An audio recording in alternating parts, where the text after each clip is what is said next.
Le maire de Matadi, Patinzouzo Makengedi, a répondu à bâton rompu aux différentes préoccupations des journalistes dans un point de presse qui s'est tenu mercredi le 25 mai 2022 dans son lieu de travail situé au Ciné Palace. La question sécuritaire a préoccupé au plus haut point les chevaliers de la plume et l'autorité urbaine. Répondant aux questions, s'est félicité sur la diminution sensible des malfrats communément appelés Kuluna dans sa juridiction. Et c'est grâce à l'appui de la police nationale congolaise et à la collaboration des éléments de FARDC. Je pense qu'aujourd'hui, 8-9 mois, que nous avons pris d'autres dispositions sécuritaires, autres que celles qui existent, en collaboration avec les FARDC, donc le commandant 14e major que je salue, le commissaire provincial, le commandant de la ville, le procureur général de la République, que je remercie. Pourquoi? Parce que ensemble, le PG a tapé du poing pour demander à ses magistrats que dorénavant, les dossiers dits des inciviques Kuluna seront traités autrement.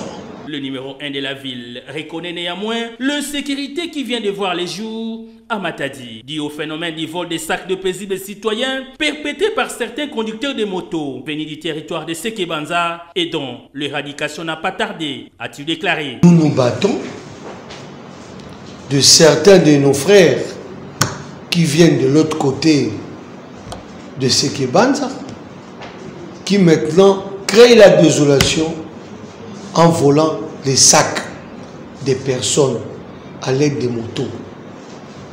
Nous avons déjà arrêté 5 ou 7. Pas plus tard qu'hier, un autre a été arrêté. Il y a même vol de moto. Donc par rapport à cette situation, doyen, nous ne voulons plus avoir de telles situations. Nous allons aller jusqu'au bout pour éradiquer ce phénomène dans la ville de Matadi. Quant à la question ayant trait à l'ouverture de la route Kassou dans la commune d'Mvouzi, dont les travaux de bétonnage ont débuté depuis le mois d'août de l'année passée, les chouchous des Matadiens dit avoir rencontré quelques contraintes sur le terrain, mais rassure tout de même sur sa praticabilité imminente de la fin des travaux de la brèche située au quartier Texas. Bétonnage de la route Kassou. Nous n'avons pas une année depuis que nous avons commencé. La route Kassou a commencé au mois d'août. Et là, nous sommes au mois de bain. La route sera ouverte lorsque nous allons terminer la brèche Texas. Sans aller par les dos de la cuillère, Patinzouz révèle à la presse son soutien qui n'est rien d'autre que Félix Antoine Tshisekedi Tshilombo, garant de la nation, afin d'exécuter tous ces travaux effectués dans la ville de Matadi. Donc ce sont des travaux du chef de l'État, le programme du chef de l'État, que nous sommes en train de simple exécutants. Nous exécutons.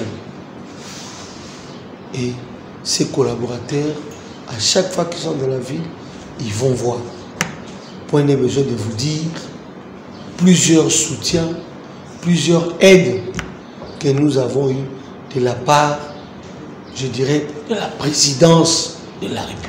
Il s'est de signaler que d'autres points sensibles ont été abordés dans ce tête-à-tête avec les professionnels de médias. Entre autres, la question relative sur l'éclairage public, qui est un véritable pari gagné, et sur l'apparition du pachyderme à Tchimpi, dont les chefs du quartier et les chefs coutumiers ont été responsabilisés quant à ces. Patinzouz n'a cessé de convaincre ses interlocuteurs par des réponses convaincantes. Lui qui ne jure que sur le bien-être de ses administrés, afin de continuer de laisser des traces indélébiles dans la vie de Matadi, chef-lieu de la province du Congo central.